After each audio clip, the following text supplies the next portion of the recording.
Hello, Steve Arts 89. Well, a little bit of good news for Doctor Who this week, and a little revelation that I missed.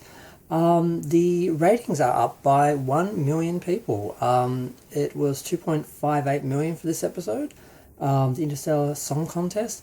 But of course, that'll be shot down immediately by the haters because it was crammed between, I think, the football and Eurovision. I think that's how they had that planned out. So they picked a really good spot. It could have been, destroyed if the game had gone into overtime or something. So they took a bit of a gamble. I don't know how any of that works. I don't watch sport. So they got lucky. They stayed on between the two big events, and they got an extra million viewers. But will that follow through next week? Probably not. I mean, there may be a few people who hadn't watched Doctor Who watched this and thought, I might have to go back and watch this show because I've missed a few episodes. But yeah, so people are going to shoot that down right away. But still, it counts.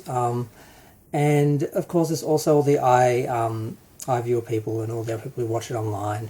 Because unlike the other shows it competes with, it's a different marketing model. They've got, Doctor Who has merchandise and streaming different times and all that, whereas these other shows are pretty much just live.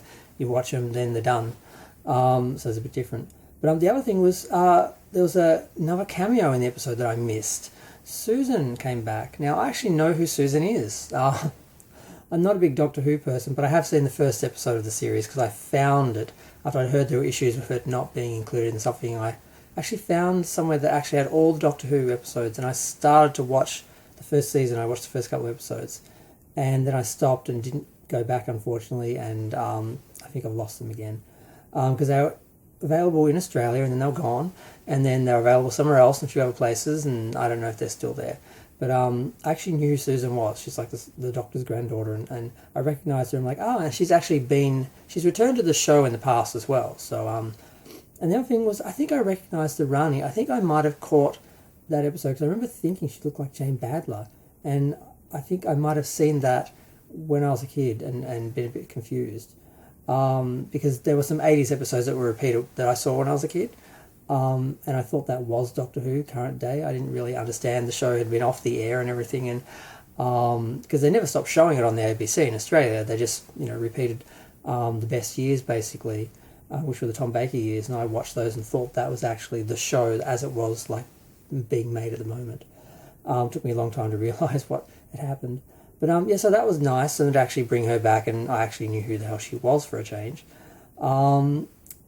But yeah, the episode itself wasn't doing much for people, I hear. It was just sort of like ho-hum. I mean, Graham Norton popped up and apparently had an important line. And the other weird thing was they brought back some TV presenter, and I don't know if he was from Eurovision or some music TV show or something, but he's apparently someone in Britain who we don't know, so there's your first problem. But they brought him back as a cryogenically frozen version of himself. I'm like, well, that's going to be a problem. What happens if he ages past that, his image in the episode? How are people going to look at that in the future and go, well, just wait, I just watched him on this show he's been doing. How can he have been frozen in time and be in the future now? So I think they should have used a hologram or something like that, because that can be frozen in time. And you can explain your way around that. They've got to think about things like that long-term, longevity. They do these little things in the moment they think are cool, and then 10, 20 years down the track, like the eugenic wars in Star Trek, become a problem. And I wouldn't have thought they'd be making mistakes like that today, because we know their shows go on. Back in the 60s, they didn't know. So yeah.